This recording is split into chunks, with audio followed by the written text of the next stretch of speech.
Yes, hello, welcome to Snowbombing Backstage. My name is Jess Izzat, and this is the first live stream of many that I'm going to be hosting in the lead up to Snowbombing. I'll be interviewing different artists and DJs from Snowbombing's amazing lineup to get you all excited for the festival this coming April.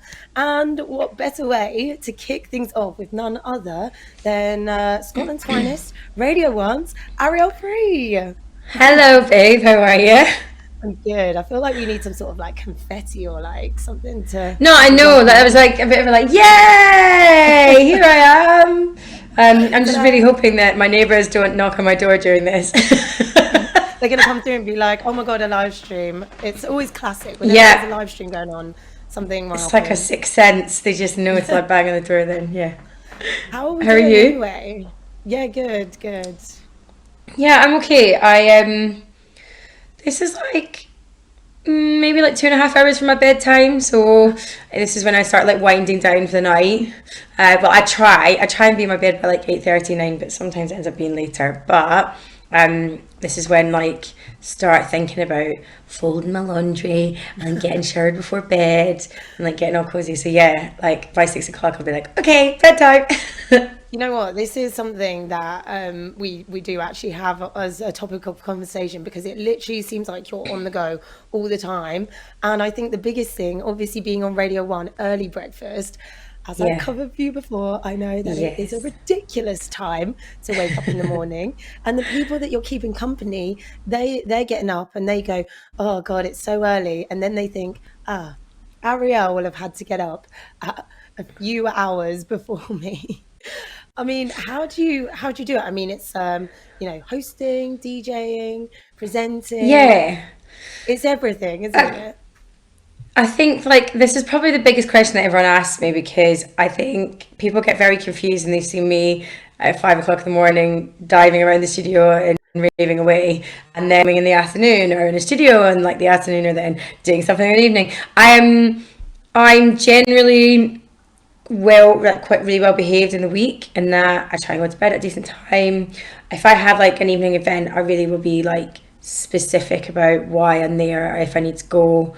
Because you do just get knackered, and then it always has like a knock-on effect. And even at the time, if you think you're going to be okay, it'll get to like the Thursday, and then I'm just like at 6 o'clock and like I can't keep my eyes open, and then I've got weekend gigs. But I think overall, the way I handle it is because I'm so privileged to love absolutely every element of my work, of my job. Like I didn't.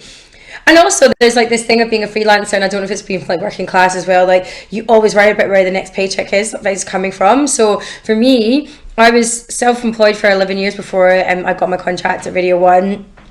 And throughout that time, you have to subsidize your career. So, you know, when you're paying for like studio sessions or learning how to DJ or like crate digging and all these things that add like costs, you have to subsidize it if you're not like in a full-time work. And so I've had that instilled in me constantly of just always having to work and filling my days. But now I'm just really lucky that actually the stuff I fill my days with is everything that I love. So the alarm clock when I get up, yeah, it's hard, but I do genuinely spring out of bed and, you know, get my tracksuit on because nobody sees you on the radio at that time in the morning, so I can go into work in a tracksuit and not be judged. Yeah, it's so nice. Do you know what? I did actually do my slippers one day and I wasn't ashamed of it. I was like, I'm going to go with them. It's 5 o'clock in the morning. But it's so lovely. Like the Early Breakfast Crew is one of the most interactive shows you can do in Radio 1 in terms of usually the first point of live conversation, because you'll have had like mixes or podcasts and that like through the night. So they're usually there waiting to say hi and hello and let me know what they're up to, and we have loads of silly ways of getting into the morning, or sometimes people are winding down like the end of a shift. So it's trying to find that perfect balance of energy that you're trying to wake someone up, but also trying to get them through the last working hours of their night, potentially. So I think with the Hour of Dance, like I'm so lucky that I can like sit in a specialist category as well as a daytime category, which often you're usually one or the other. So getting to an Hour of Dance and then 2 hours of like early breakfast, where I obviously sandwich in a lot of like dance music as well. I'm really lucky because I can dip my toes in both those areas and kind of fill those landscapes. Yeah. So it's because of your listeners that I know what double bagging is as well. Oh, right. So I got launched straight into that, by the way. I Yeah, you covered me on Arielle, a again, Tuesday, didn't 100 miles you? an hour, stuck in Ibiza, so that's what she was doing. And No, so it's I come in and Malta. I Oh, was it scarred. Malta that time? Okay. Malta, Well, yeah. literally, I like Ryanair. came in and it was producer Ollie's first day, and he was like, "Okay, well, she does this feature. It's called this," and then literally people were like coming in straight away. It was so funny. So So, basically, I think Mondays get a bad rep because Tuesday, hands down, guaranteed, is the most tired day of the week, without a shadow of a doubt. mm, And no one ever talks about like, oh, I hate Tuesdays. But what we always talk about is how tired we are. So one day we were like, yeah, Tuesday's like where you have to double bag it. You have to have like 2 really strong tea bags in that teacup. And obviously, I love a bit of innuendo, so it's turned into like the way that we open the show on a Tuesday now. And it's like, right, who's double bagging this morning? And like then you get like people who like have fancy coffees, so they tell us if they're triple skipping, and then if they've got like a bit of cream on top and all stuff. So it all descends into absolute chaos, but it makes everyone feel like we're all in it together, because I don't know anyone who springs out of bed on a Tuesday and thinks it's the best day of the week. It's definitely the worst. But once you've got past Tuesday and you've made it to Wednesday, when we have like workout Wednesday, which is just a half-hour bangers, that's it. Like, it's plain sailing to the weekend. They're like, the weekend is in sight. So it's so nice to have those like kind of milestones of the week, being yeah. like, right, we are tired on Tuesday, but fine, let's make a joke out of it. Who's double bagging? So yeah, we've done that for about 2 years now, and it never gets old. It's so funny. Yeah, speaking of listeners, anyone who is watching, you can get your questions to us. You can ask Arielle anything. We're live. So we're talking about snowbombing though, because we're backstage at snowbombing. I was there this year. You were there this year. It was Yes. iconic. How was your snowbombing experience? Had you been before as well? No, but they were years in the making, because my first booked on 2020, and as someone who'd heard like only like amazing things about that festival. In fact, I remember it being one of the first ever festival posters I saw when I first moved to London. I was like, I always like the look of snowbombing, but I can't ski or snowboard or any sort of snow activities apart from falling on my arse. So I was one of those ones that I always want to go to, because I always thought the lineup was the perfect mix of like bands and DJs and D&B, and then you've got like your bingo, your music bingo, and then your reggae roast and all that stuff, as well as obviously the activities. And I was really intrigued to see how it worked, because I could see like lots of videos and pictures of like raves outside in the snow on a snow terrace, then also like in like the deepest darkest club. So I was booked on in 2020, and then obviously the pandemic hit. The guys were really nice and asked me to do their live stream that year.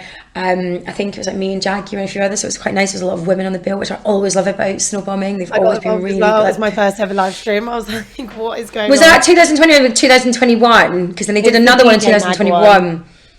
It might have Oh, been that was 2021. So yeah, so they did one in 20, and then no, because then I got to go into DJ Mag, and that was quite nerve wracking, as you will know. And then finally, it actually happened in... No, it's happened in 2000. No, it's happened this year, 2022. Yeah, this year. It was amazing. I had the funniest trip, because I was meant to be warming up for Mike Skinner doing a secret set in Hans the Butcher's, which I'd heard was like Eats Everything was like, you have to do that set there because it's so good. And then my flight got delayed, and then I didn't get to get there in time, so I was really gutted. But then actually what happened over the weekend is I ended up playing it 4 times before my main set, which was on the Friday night in the huge club that they have. I can't remember the name of it now. It is called, oh my god, it's going to come to me as well. The Racket Club. It's massive. Yes, it's Racket huge. Club, yeah. Racket Club. And It's I didn't huge. expect anything of that size to be up there, but oh my goodness. And yeah, I basically, Eats Everything ended up being ill, so I had to step in for him and his Defector set, and I'd never DJed for Defect before, so that was really nerve-wracking. And then I then had a Sink the Pink set, and it was one of the last times Sink the Pink were going to be performing, because they were winding things down as a dance troupe and just focusing on Mighty Hoopla. And he's always been a big Mighty Hoopla and Sink the Pink fan as well. So I wanted to make that set amazing, so I made it as camp as Christmas, and it went off great, and I got to play a Belinda Carlisle edit that I've like had in my DJ bag for a while, and I was happy to say it went off. And then I played, then Hannah Wants wasn't very well, so I had to step in on the Forest stage, but then she ended up being better, and then they put us back to back, which was so nice. One, because Hannah trusted in me to like DJ alongside her, and we had never met before then, and we were warming up for Fatboy Slim, and it was just magical. She is one of the most amazing human beings. idolized her for a long, long time. I've loved her productions. I've been to so many of her DJ gigs. So I was extremely nervous. But we got over and we had a couple of tequilas, and then it went off and the whole forest was raving by the end of it. And it was really magical. And then I actually got to go my DJ set in the Racket Club on the Friday night, which is kind of towards the end of the festival. And I thought people might be lacking in energy by then, because you can be there from like the Monday, I think. And people are skiing and snowboarding. Before. Did you? Yeah, so I only got there, I think, on the Wednesday, and then I thought, by Friday I was going to be knackered. And they weren't. It went off. It was amazing. Waze was with me. He was on before, and then it was me. And then after, I want to say Dombreski might have been on.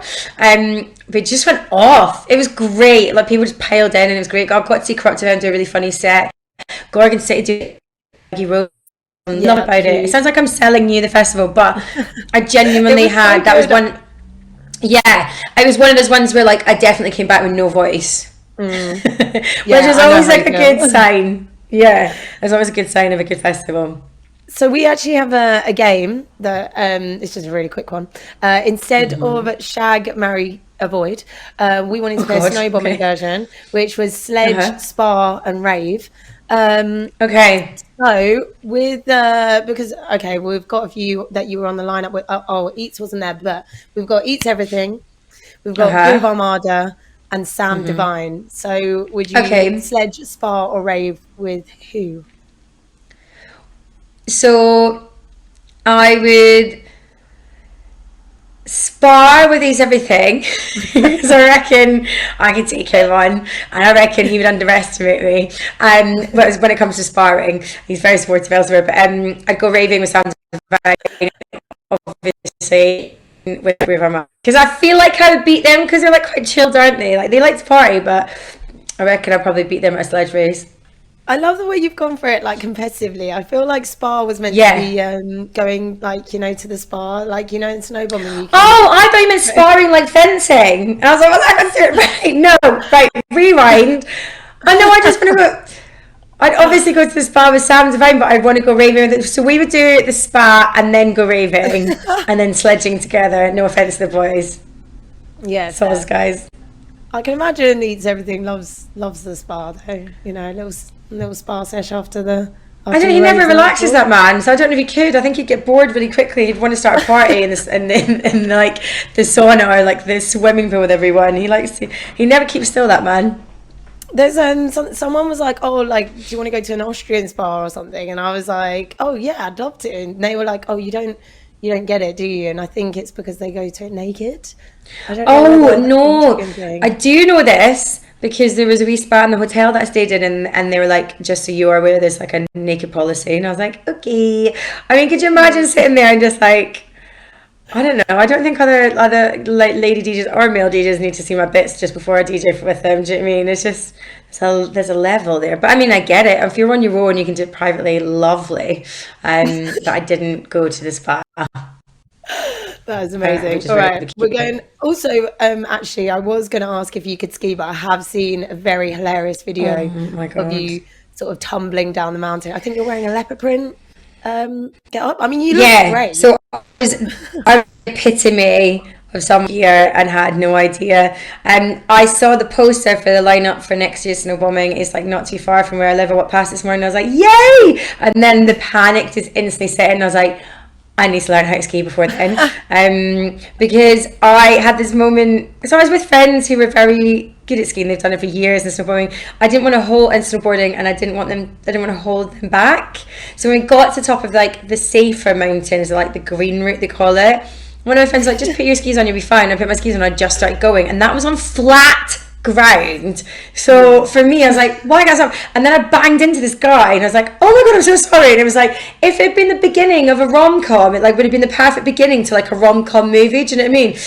I was just absolutely mortified. I was like, oh my god, sorry. And then I went down the hill, a little hill, and everyone's like, plow, which is this pizza shape thing you're meant to do. And I couldn't stop, and I had to throw myself back onto the snow and then like Oh my God. off on the beached whale. And then my partner's brother like had a couple of lessons with me, and obviously my boyfriend thought it'd be really funny to film the whole thing, because what the whole thing was just me going too fast and not being able to keep up with stuff, and then falling off the side or like banging into like the netting, the safety netting. And you could just hear him like he almost was like doing a voiceover like Muttley, and just like howling my horrendous efforts. So then I just gave up and started drinking Jaeger bomb and hot toddies. To be fair, I feel like most even people who can ski, by the end of it, they're like that as well. All the Jaegers and Well, yeah, so look, I did try and get lessons last year, but I left it too late and I couldn't get it in time. So this year, I did look like yesterday, and I was like, right, there's a dry ski slope, like a revolving thing that apparently you can learn really quickly in like a couple of hours. But I tried that before, and I turned up and everyone else was 7 years old and the height of my knee. And then when we got in and they were checking them all in, they were like, what would you like for your post-birthday party food? And they were ordering like hot dogs and burgers, and I was like, I can't do this, I'm out. I'm out. I literally turned and walked out the door. Yeah, this is what I need to do. A week before. I just need to, I just get the basics, so then I don't break anything, because I actually have a few like ski shows, so I'm just like, I just don't want, I want to look good on the slopes. I want to like not look like the person that everyone points at and goes, what is she doing in that leopard print one piece? Big ups Fiona as well, who says you were unbelievable in the racket club. So at least Oh, the DJ thanks, Fiona. Oh my God, do you know what? I got so many messages after snowbombing this year. I think there was a lot of people who listened to Early Breakfast in the morning and hadn't maybe necessarily seen me DJ. Because I feel like if you go snowboarding and skiing, you're very active, aren't you? A lot of people get up and go surfing, swimming in the morning, or like they're on their way to training and whatnot at that time in the morning. So I think there's a lot of people who were messaging me like, I'd heard you on the radio, but I'd never seen you. And then I hung around and just like danced with loads of people in the crowd, because at the end of the day, I still love the rave. So I'm the first one I can go out. Katie's also said, what are you most looking forward to about going back to snowbombing? Being good at skiing.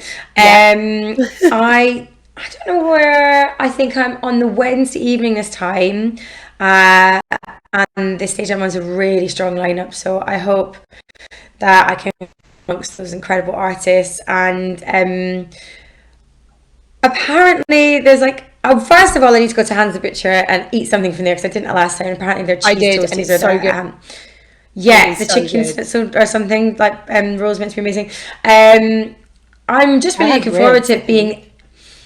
It feels. Oh, I love that. I feel like snowbombing is the beginning of festival season. It feels very early to say that, but with like Ibiza kicking off now around like the 29th of April, and like when you get to May, like we're like fully into like summer season, I feel like snowbombing is the perfect way to like say goodbye to winter clubbing season and spring, and then get fully ready for summer madness. And it's I think it's the last festival that we all have as like touring DJs to really like stay out and have a good time before it all just gets a bit mad. So I'm really looking forward, but also just like I constantly what's the best word? Because I curate constantly for the radio show, I constantly change my DJ sets, and so I can't wait to hear what I'm playing now and how different that is compared to what I'm playing in April, if that makes sense. Do you mean like what my sets are going to be like come April? Because I constantly just find myself downloading more and more music and kind of expanding my library of what I can play when I'm out and about. So yeah. Jack's just got to us with a little anecdote. He goes, I got taken home by paramedics on the Friday, but I saw you DJ on the defected night. Absolutely obsessed since. Oh, what happened? I'm really hoping he injured himself skiing, not at my set, because that's not what we need. That's great. Yeah, again, that was one of those ones being like thrown at the deep end, because people were expecting Eats Everything, and they didn't get Eats Everything. They got me, and I was really nervous that people were going to turn around and walk out. And luckily they didn't, so it was great. It was really good vibes, isn't it? Like you mentioned as well, like the DJs out and about, you like literally will see them walking down the strip.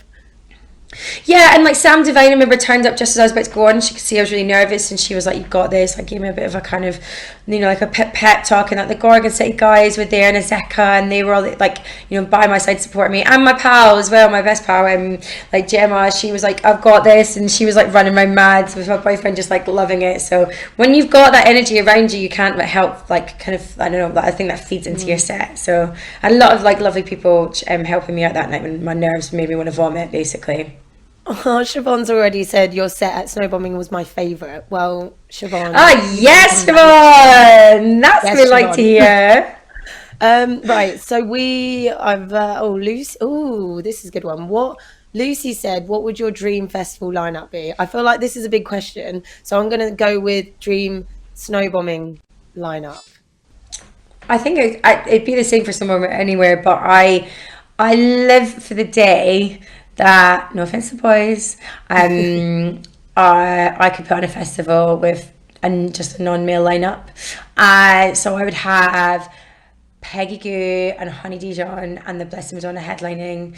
I would also get in all the girls that I'm loving at the moment, like Matissa and Azeka and Jaguar and Sarah Story and yourself and Meg Ward and Emily Nash and then like all the queer community as well. Like I'd love to have, absolutely has to be there because he's just like so much energy. Yes. And I wouldn't like completely exclude the boys. I'd want to have a bit of Maybe they could have a little definitely. Yeah, they can have the small tent. Sam Devine, obviously, Hannah Wants. I'm trying to think who else. I'm missing out so many people. Helen Starr, Beth from Scotland. She's smashing it. Arielle. I feel like you can make this happen now. This can happen now. And I'd love a t-shirt, obviously. And then all the girls, I'm kind of like Sylvie Otto, who I've just discovered who I'm like low-key obsessed with now. Chloe Kelly, Carlita, Sarita. Oh my God, how can I forget Sarita? I love her. All the gals.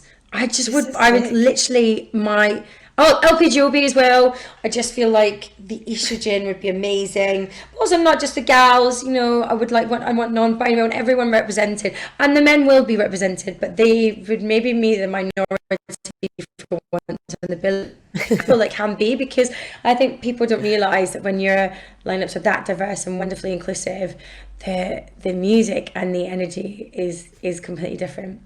Maddie's just said that is the dream lineup. Yes. Isn't it? Oh, yeah, don't steal my ideas, guys. No. Yeah. People are writing down, making notes. So you mentioned your summer. I know you had literally the busiest summer ever, between doing radio as well, which is just mental. But you had your residency at High in Ibiza, which I guess is just the pinnacle of the international club scene. How was it? How was it in a nutshell? Incredible. I've had, it's like all the feels since I finished. I never once felt tired. I was doing the radio show midweek, and then I'd sometimes do a DJ gig on the Thursday night, like Secret Garden I managed to, and then I'd like fly on the Friday to the Ibiza, and then generally I'd have to leave on the Saturday for another festival. And it was just this amazing whirlwind few months where, yes, I didn't stop, but I never once felt tired. I was on this like number, like high as a kite, like on cloud nine, because, and also alongside that, I was recording my Tea in the Park podcast, which was a real passion project, and then the Love Island podcast, and then filming this show called Apocalypse Wow. So there was this moment where at one point I did look at my manager, and she was like, "Do you remember the last 2 months?" I was like, "I don't think so." But out of everything that happened this summer, just the pure joy of like doing the radio every day and then getting to fly to Ibiza and DJ to that crowd. And I was opening the main room at Club in the Woods this year, and being there for 18 weeks and be trusted to play and open that room for 18 weeks. And just seeing the room fill up after 5 minutes. I thought, well, if you're first in that room, then maybe it'll take half an hour or 45 minutes, and you've got to like kind of do a bit of a warm-up set. And the worst thing I'm really bad at is I'm not very good at warm-up sets, because I like just going in heavy, because I'm quite energetic. And luckily Calvin Harris I was would opposite argue that's a Australia. very good way of warming up a crowd, though, because if you ease them in too much, then they kind of get like complacent. You want to go with the bang. I mean, it depends. I'm not going to go in with all the bangers if I'm like on 12 o'clock opening a festival stage and everyone's Okay, a yeah, bit fair. hungover and burst and the person after you is like lo-fi, like Tulum vibes. But I think with Future Rave, the best thing about it is like Calvin Harris is opposite us in Ushuaia, and Ushuaia is like literally like a hop, skip and a jump into the doors of High. Calvin would finish at 11:30 and I'd start at midnight, and the doors after 5 minutes, like after 5 minutes of being open, the doors being open, the club was full and there was 6,000 people inside every week, which is just insane. And also it was such a huge test for me to learn how to play for a global audience. David Guetta is a global superstar. He's a number 8 streamed artist in the Wow. world. And you know that each week you're getting different energies. So you'd see maybe one week there was a lot more Italians, for example, or like I remember there's one year there was like a huge Bangladesh crowd, and I was like, oh, how do I play for like a Bangladesh? What do they like, and like what do the Italians want? And so being able to like learn how to play for all these different audiences and what they liked and what worked and what didn't work, and yeah, it was amazing, and they were really lovely. The guys, they were really impressed with what I did, and they asked me to do ants, which was something I never thought I'd ever That's get to so play. cool. And I got to just before 7:30 to 9, which was like a warm up set, but also you've got to hold your word in that, and that for me is like summer set and keep it nice and chilled and beautiful and Balearic, and then bam, the minute it went dark, I was like, right, we're going in. Get you ready for Rich Ahmed, who's obviously all the energy. So yeah, it was incredible, and I got really sad all over. But then I found myself back out there filming for the DJ Mag like Top 100 like DJ Awards, and then that was them having the closing party for Ants, and Peggy Gee was headlining the closing party High, and so I was kind of found myself there a weekend after I thought I'd already said, and I'd done that thing of being like, bye everyone, I'm so sad, I'm not going to see you anymore, and then like the next thing I was like, oh hey, yeah, we're all here again, Back aren't we? again. Great. I felt What I've been so emotional. what was your dance floor weapon of the summer? Like, which song was the one that you returned to and was fail safe? There's an amazing track by a DJ called Robin M called Love Story, which is a play. It's a beautiful percussive led, tribally kind of, yeah, Latin beat through it. Of Love Story, which is Leon Bishwacker. And I don't know how I discovered it. I think I just found it in my inbox when I was going through promos. And it was just that one that would always like change. If they were warming up a bit, or they maybe were like, even if they were in like in their like full on energy from the beginning, it was just always that track that worked. And yeah, it was my secret weapon for pretty much most of summer. Amazing. I can see someone else is typing a question, but it's not quite come through yet. Yeah, remember, guys, you can get your questions to us before we finish, which is going to be quite soon, actually. Oh yeah. So, we talked about your hosting and DJing and radio presenting, but I know that you also have been producing music as well. Yeah. Was that a lockdown thing? I think I read that somewhere. Or were you Yeah. making before? Yeah. I tried my hand at Ableton. Ableton's what we use a lot in radio, and I didn't get it. I didn't get it. I was like, what? Nah. And also, like, I hadn't trained my brain in anything for a long, long time, because when I came out of college, I was a dancer, and like, not saying that I didn't have to read or anything as a dancer. I would read books and whatnot, but I didn't actually train and learn anything other than like something that was physical. So diving into production like when I was a bit older, but it didn't land straight away. And then lockdown happened. I finally had like the time to like just try and work out how I could like make, because I really, for more than anything, I wanted to learn how to produce, to make my own edits for my sets. There's all these songs that I was like, oh, that sounds like a banger on the dance floor, and not Yeah. necessarily release music as like a single. But then I started again, and I put up that I was trying to make music again, and I was really lucky that one of my friends was like, well, look, why don't you try Logic? It might just work better for you. Or there's FL Studio. So I tried Logic first, and I just got it much better instantly. And I say instantly, I didn't, but like it made more sense to me than how Ableton works, which is really weird. It's been the way I think people's brains work are different, aren't they? And I started online lessons, and then finding like videos on YouTube. And because a lot of friends had seen that I said I was trying to make music, what I found was That's so reached out and were like, come into the studio, let's vibe.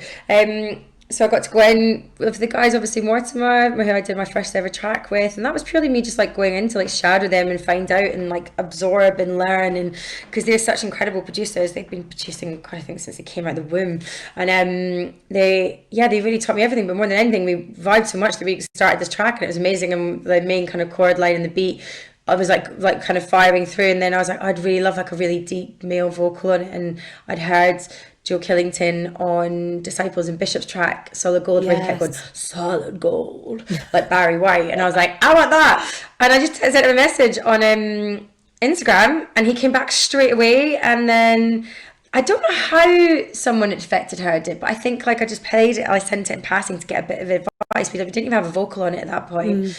And they were like, this is sick. I think it was the most amazing little booster, because I definitely was still on like that was a year of me really, I'm not taken to it easily. I find it really hard. I don't know the lingo, because I didn't, I've not been in studios all my life, and knowing that what arping is, and what how to do echo and delay and automation and all these things that I'm now learning. And even now when I'm trying to find sounds on like Splice or Loop or these places, I don't know what the sound necessarily is, so I find myself struggling with the lingo. So the other day, for example, I was trying to find this wonderful like sprinkle, which as I kept calling it, on like the top of this track. I know what you're talking about though. This is like a radio like description of a song rather. Yeah, and then actually I was like trying to phone my friend, I was like, what is like that thing where you hear like it sounds like quite magical, like almost like it's like a box when you open a jewelry box, and they were like, oh, it's chimes. I was like, oh, of course it is. So I'm still really learning the lingo, and I had like 2 plugins until like the beginning of this year, or like the end of last year, and now I'm getting more, and I'm learning what each one does and how they can amplify my sound and how I can fine tune my sound. And I also think I'm finding the music that I'm loving to make, like everything is always percussive led, which you'll probably know from You Can't Stop Me and so forth, and they're all bangers, all bangers. You have to say that, because I mean, imagine you're like, I kind of like. I genuinely just had them on loop, like dancing around my room like a mad woman. I was like, this could go. I was like, this could wake me up. This could get me ready for a party. It's a freaking Tuesday evening, and I'm loving it. Thank you. Yeah, I mean, I've just got You Can't Stop Me is Wild. Like Fisher played it at his set at Warehouse Project, and I was like, what? God, that was mad. And like Clapton played it at Masquerade and Ibiza. I got told that Jamie Jones played it, but I never actually saw video evidence of that. But I'm so grateful for people being open to my music making, and also just being open to the fact that I know I'm not 10 years into this, I'm still much understand, and also like opening their arms to me, spending time with them in the studio and learning from them, and creating with them. And it's also led me to realize that I really enjoy writing. I was a kid who wrote like song band so much and saying I couldn't play an instrument, and now it's weird because I'm kind of getting to do that as well as like writing for people, which I really enjoy. So yeah, I feel really lucky that I got to release music this year, and that people actually listened to it and added it to their playlists, and people played it in the club. And I hope I've got a fair few more bangers in the belts, and they're all quite different. So I'm excited to get them out. It's so nerve-wracking because it's exciting. It's personal. It's so exciting. Yeah, but it's so personal, especially when you've dived in, and like because I second question everything. It takes me to finish project to be like solid in my decision. I'm going, that's it now, I'm happy with this as a final product. It takes so long, and then when you put it out and you're like, oh my god, why no one likes this? Then actually what I've now realised, a lot of the music that I'm making, I want to play it in my sets. So for me, I'm like, actually that's fine if they don't play it, because then you can come to that real free set and only hear a few songs hopefully. And actually exactly I was free at the time, so yeah, I'm really buzzing. And when is the next set, Arielle? When can we next see you? This Friday in Glasgow, in my hometown, Radio 1. Oh, yes. I'm so happy we are starting. Well, we're not starting, but we wanted to try and go to a club and just do a club night of the Radio 1 dance family. And we're doing it in Glasgow at SWG3, which is an amazing venue. We've got Danny, we've got Sarah, we've got Jackie, we've got Jeremiah, Asiama as well, who's one of the new voices. This is a competition we do at Christmas to open it up to new talent to come on board and get their voice on Radio 1. And she got to cover, I think, one of the Friday night shows last year, and now we've got her DJing for us in Glasgow, which is amazing. And it's such a good excuse for me to go home. So I'm really like excited and buzzing, and I've had like a fair few people message, and we're gonna have a wee meet up before and have a pint. And well, I shouldn't really say that because I'll be on the radio before, but have a pint once I finish the video and then before my DJ set. So yeah, Glasgow, and then a couple of other gigs for in the year, Warehouse Project for New Year's Eve, and then Elro, Amnesia, Terrace, and Ibiza for New Year's Day, which is And then snowbombing next year. and then snowbombing in April next year, obviously. Obviously, Arielle, obviously I could talk to you forever. And also, I just want to say, like, obviously putting good vibes out into the atmosphere, you are like testament to that, because people just like come to you with everything, want to help you with stuff, and you've just got the talent and you run with it. I think that's awesome. I'm going to leave with Katie. I can be a grumpy shit though as well, to be honest. That's fine, because you're up all the time and you deserve it. Yeah, I love it.